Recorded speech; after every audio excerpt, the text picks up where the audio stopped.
Students, आज की class से हम मैकेनिज्म ऑफ ऑर्गेनिक रिएक्शंस रासायनिक अभिक्रियाओं की क्रियाविधि के बारे में स्टडी स्टार्ट करेंगे।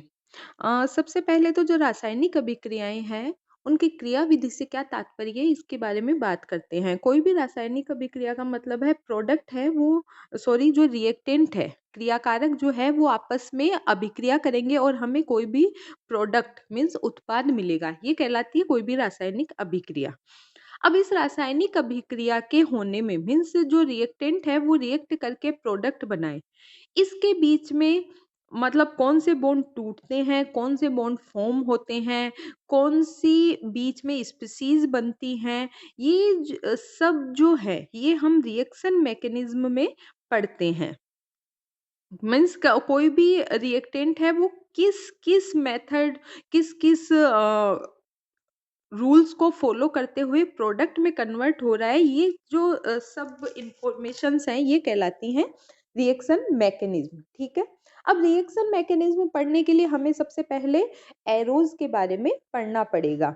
मीन्स तीर, एरो का मतलब तीर कि तीर क्या होते हैं। तो सबसे पहले बात ये है कि जो रिएक्शन मैकेनिज्म है उनको प्रदर्शित करने के लिए एरोज का बहुत इम्पोर्टेंट रोल है। ये हम बचपन मतलब 11-12 से पढ़ते हुए आ रहे हैं कि जब भी हम रिएक्टेंट को प्रोडक्ट में कन्वर्ट करते हुए दिखाते हैं तो हम एक एरो को काम में लेते हैं। मीन्स एरो का जो यूज है वो केमिस्ट्री में मोस्ट इम्पोर्टेंट यूज है किसी भी रिएक्शन को प्रदर्शित करने के लिए। ठीक है। तो सबसे पहला जो एरो है वो है द फॉरवर्ड एरो। ये फॉरवर्ड एरो है, ये रिएक्टेंट से प्रोडक्ट बनने को प्रदर्शित करता है और इस फॉरवर्ड एरो का जो टेल होता है वो रिएक्टेंट को प्रदर्शित करता है, मतलब रिएक्टेंट की तरफ होता है, और इसका जो हेड है वो होता है प्रोडक्ट की तरफ, मीन्स वो प्रोडक्ट को डिनोट करता है। और इस एरो के ऊपर हम उस पर्टिकुलर रिएक्शंस में काम में आने वाले रिएजेंट या कोई स्पेसिफिक कंडीशन जैसे कि पीएच, टेम्परेचर, प्रेशर, ये सब हम उस एरो पर डिनोट करते हैं ताकि हमें उस रिएक्शन की सभी इंफॉर्मेशंस के बारे में जानकारी हो सके। ठीक है। अब नंबर सेकंड जो एरो है वो है इक्विलिब्रियम एरो। और जो इक्विलिब्रियम एरो है वो क्या है, ये इक्विलिब्रियम एरो जो है वो साम्य अवस्था मीन्स साम्य अवस्था की जो अभिक्रियाएं होती हैं उनको प्रदर्शित करने के लिए काम में लिया जाता है। नाम से क्लियर हो रहा है। अब इक्विलिब्रियम एरो साम्य अवस्था वाली रिएक्शंस कौन सी होती हैं, वे रिएक्शन जो कि दोनों डायरेक्शंस में दोनों दिशाओं में होती हैं वो कहलाती हैं वो एक स्पेसिफिक पॉइंट पर इक्विलिब्रियम को शो कर सकती हैं और उन अभिक्रियाओं को प्रदर्शित करने के लिए हम इक्विलिब्रियम एरो को काम में लेते हैं। मीन्स कोई भी अभिक्रिया यदि रिवर्सिबल है, मीन्स जो रिएक्टेंट है उससे प्रोडक्ट बन रहा है, इसी के साथ साथ में प्रोडक्ट से वापस रिएक्टेंट भी बनता है, तो उन अभिक्रियाओं को प्रदर्शित करने के लिए हम इक्विलिब्रियम एरो को काम में लेते हैं। यहाँ पर आप फर्स्ट एग्जांपल देख सक रहे हो कि उसमें हमने इक्विलिब्रियम एरो को काम में लिया है। इसी तरीके से यदि इक्विलिब्रियम एरो जो है ये दो एरो से मिलकर बना हुआ है, आप सभी देख पा रहे हैं, और ये दोनों सिंगल हेडेड एरो होते हैं जो कि अपोजिट डायरेक्शंस में प्रेजेंट होते हैं। ठीक है। और जिस एरो की टेल जिस डायरेक्शन में है वो हमेशा रिएक्टेंट को और उसका सिंगल हेड जो है वो प्रोडक्ट को प्रदर्शित करता है। अब लेकिन इन दोनों एरो में से यदि एक एरो की लेंथ या लंबाई ज्यादा है और दूसरे एरो की कम है, तो ये जो लॉन्ग एरो है वो ये डिनोट करता है कि ये अभिक्रिया है ये उस डायरेक्शन में को फेवर कर रही है, मतलब उस डायरेक्शन में होने की इसकी चांसेस ज़्यादा है, कैपेसिटी ज़्यादा है, प्रोबेबिलिटी ज़्यादा है। जैसे फर्स्ट रिएक्शन में ऊपर वाला एरो बड़ा है जो कि प्रदर्शित कर रहा है कि जो प्रोडक्ट है उस सॉरी रिएक्टेंट है उसका प्रोडक्ट में कन्वर्ट होने की कैपेसिटी ज़्यादा है। इसी तरीके से जो थर्ड एग्जाम्पल है उसमें रिएक्टेंट से प्रोडक्ट बनने वाला एरो की लंबाई ज्यादा है जो कि ये प्रदर्शित कर रहा है कि जो प्रोडक्ट है उसे रिएक्टेंट बनने वाली जो अभिक्रिया रिएक्शन है उस वो ज़्यादा होगी इसमें, मतलब स्टेबिलिटी जो है वो रिएक्टेंट की ज़्यादा है। ये सब प्रदर्शित किया जाता है इक्विलिब्रियम एरो से। नंबर थर्ड है रेजोनेंस एरो। इसके अनुनाद एरो, इसके नाम से ही स्पष्ट हो रहा है कि जो रेजोनेटिंग स्ट्रक्चर्स होती है, कोई भी मॉलिक्यूल में यदि रेजोनेंस पाया जाता है तो उसकी रेजोनेटिंग स्ट्रक्चर्स को प्रदर्शित करने के लिए हम रेजोनेंस एरो को काम में लेते हैं। और ये जो रेजोनेंस एरो है ये इसके दोनों तरफ हेड होते हैं, ठीक है ना। मतलब हेड क्यों है दोनों तरफ, क्योंकि दोनों जो स्ट्रक्चर्स है वो आपस में इंटर कन्वर्टिबल है, इसलिए ये इसकी दोनों साइड में टेल ना होकर हेड ही होता है, ठीक है।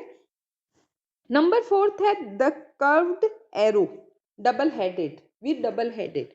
तो ये पढ़ने के पहले सबसे पहले हम बात करते हैं कि ये जो कर्व्ड एरोज होते हैं ये ऑर्गेनिक केमिस्ट्री में मुख्यतया काम में लिए जाते हैं। ऑर्गेनिक केमिस्ट्री का मतलब है ऑर्गेनिक कंपाउंड्स, उनकी केमिस्ट्री। तो ऑर्गेनिक कंपाउंड्स हैं ये मुख्यतया क्या होते हैं, ये होते हैं कोवलेंट कंपाउंड्स, मतलब इनमें कोवलेंट बॉन्ड से संयोजक बंध पाए जाते हैं। और ये जो कोवलेंट बॉन्ड हैं ये क्या होते हैं, ये होते हैं जब कोई दो एटम्स अपने एक एक इलेक्ट्रॉन को साझा करके शेयर करके जब बॉन्ड बनाते हैं तो उसे कोवलेंट बॉन्ड कहा जाता है। और ये जो कर्व्ड एरो है ये इस कोवलेंट बॉन्ड के ब्रेकिंग को प्रदर्शित करने के लिए काम में लिया जाता है। अब सबसे पहला है curved arrow with double headed, मतलब ऐसा कर्व्ड एरो जो कि उसके डबल हेडेड मतलब दोनों दो हेड हो, उसकी बात करते हैं। तो ये वाला जो एरो है ये किसी भी एक इलेक्ट्रॉन पेयर को एक एटम से दूसरे एटम या एक पार्ट से दूसरे पार्ट पर मूवमेंट को प्रदर्शित करता है। और इसकी जो टेल है वो बताती है कि यहाँ से इलेक्ट्रॉन और हेड है वहाँ पर इलेक्ट्रॉन गया है। अब यदि इसको हम किसी भी बॉन्ड पे अप्लाई करें तो बॉन्ड के जो इलेक्ट्रॉन पेयर है, क्योंकि अभी अभी अपन ने बात करी कि कोवलेंट बॉन्ड है उसमें दो इलेक्ट्रॉन होंगे और वो दोनों इलेक्ट्रॉन दोनों एटम्स से की शेयरिंग से आएंगे। तो ये जो दोनों इलेक्ट्रॉन्स हैं ये जिस एटम पर जाएंगे वो तो हेड के द्वारा प्रदर्शित कर लेंगे और जो जिस एटम पर इलेक्ट्रॉन नहीं बचेंगे वो टेल के द्वारा प्रदर्शित कर देंगे, ठीक है।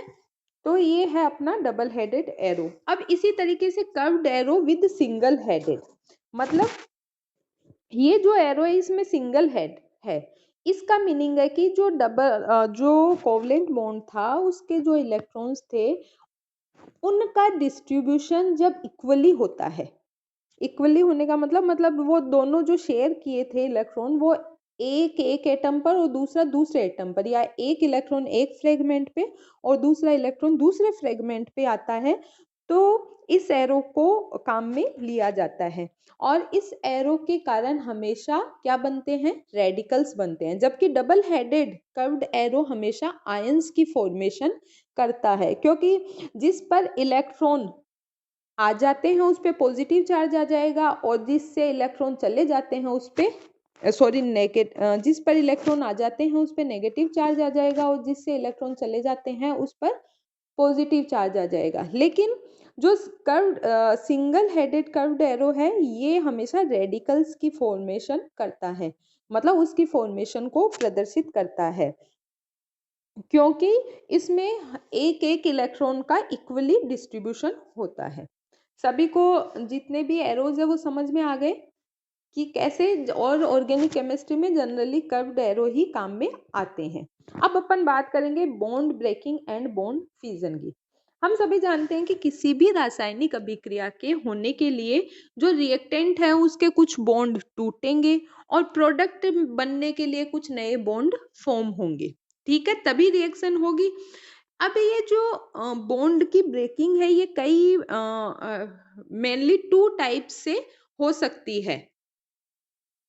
और ये जो बॉन्ड ब्रेकिंग है ये बनने वाले प्रोडक्ट, मतलब जो प्रोडक्ट बनेगा उसकी ये जो बॉन्ड ब्रेकिंग है उस पर बनने वाले प्रोडक्ट या बनने वाला प्रोडक्ट है वो डिपेंड करेगा। मीन्स कौन सा बॉन्ड ब्रेक हो रहा है, किस टाइप से ब्रेक हो रहा है, ये सब बनने वाले प्रोडक्ट को कंट्रोल करते हैं।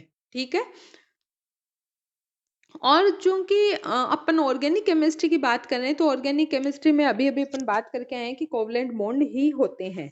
तो कोवलेंट बॉन्ड होने का मतलब है कि जब हम बॉन्ड ब्रेकिंग की बात कर रहे हैं या बॉन्ड फिजन की बात कर रहे हैं, तो जनरली इसका मीनिंग है कि हम कोवलेंट बॉन्ड ब्रेकिंग की बात कर रहे हैं। ठीक है। और ये जो कोवलेंट बॉन्ड ब्रेकिंग है या बॉन्ड ब्रेकिंग है, ये 2 टाइप की होती है। इनमें से जो पहला टाइप है वो है होमोलाइटिक बॉन्ड फिजन। इसे होमोलाइटिक बॉन्ड क्लीवेज भी कहते हैं या होमोलाइसिस भी कहते हैं। ये जो होमोलाइटिक बॉन्ड क्लीवेज में क्या होता है, कोई भी मॉलिक्यूल है उसमें जिसका बॉन्ड टूट रहा है, उसमें दोनों जो इलेक्ट्रॉन है वो दोनों फ्रेगमेंट्स पर डिस्ट्रीब्यूट होते हैं, इक्वली डिस्ट्रीब्यूट होते हैं। मीन्स एक इलेक्ट्रॉन एक फ्रेगमेंट या एक एटम पर, दूसरा इलेक्ट्रॉन दूसरे फ्रेगमेंट पे होता है। ये अभी अभी हम curved arrow with single headed में पढ़ के आए थे। मीन्स इसका मतलब है कि होमोलाइटिक क्लीवेज जब होगा तो हमें सिंगल हेडेड कर्व्ड एरो को काम में लेना है। ठीक है। और इस होमोलाइटिक क्लीवेज की वजह से हमेशा फ्री रेडिकल्स बनते हैं। कितने बनते हैं? 2, क्योंकि दोनों पर एक एक इलेक्ट्रॉन गया है। और ये जो होमोलाइटिक बॉन्ड क्लीवेज या बॉन्ड फिजन होने के लिए जो एनर्जी की रिक्वायरमेंट होती है, उसे हम होमोलाइटिक बॉन्ड डिसोसिएशन एनर्जी कहते हैं। ठीक है। क्या कहा जाता है? Homolytic bond dissociation energy. और ये जो होमोलाइटिक बॉन्ड डिसोसिएशन एनर्जी है, ये अमाउंट में ज्यादा होती है, मतलब बहुत लार्ज अमाउंट होती है इसकी। इसी कारण से जो होमोलाइटिक क्लीवेज या होमोलाइटिक बॉन्ड फिजन है, ये कुछ स्पेसिफिक कंडीशंस में ही होता है। मीन्स एकदम कॉमन बॉन्ड फिजन नहीं है।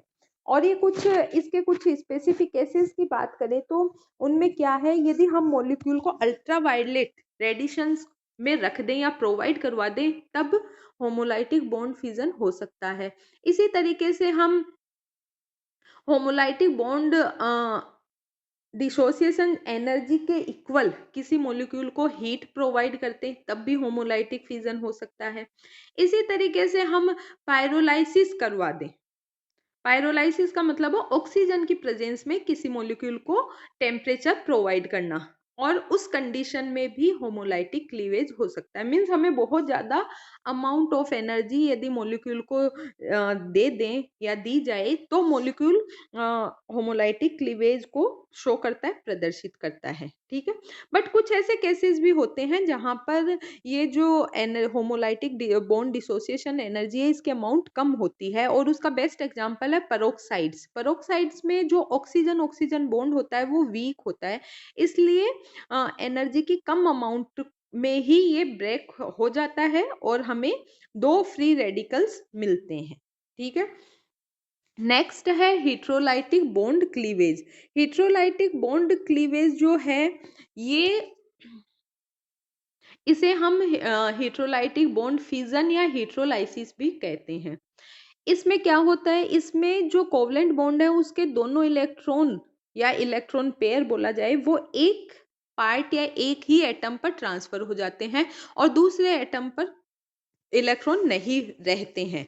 और इसका मतलब है इस हेट्रोलाइटिक बॉन्ड क्लीवेज को प्रदर्शित करने के लिए हमें curved arrow with double headed को काम में लेना पड़ेगा। ठीक है।